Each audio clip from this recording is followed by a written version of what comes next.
Hey everybody, this is the Sun Yat-Sen Memorial Hall in Taipei.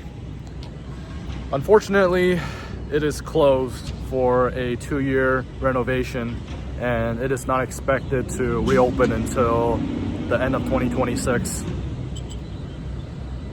Taipei has changed a lot.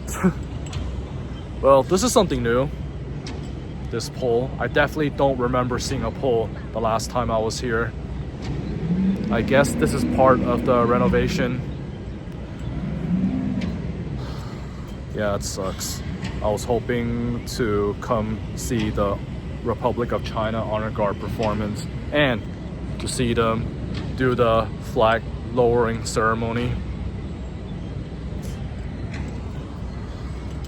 End of 2026. Wow. One more year to go. Yeah, I think I'll come to Taipei again. Definitely.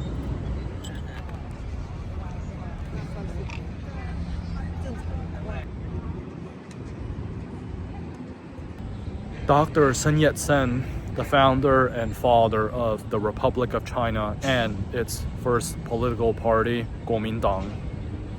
He did many great things.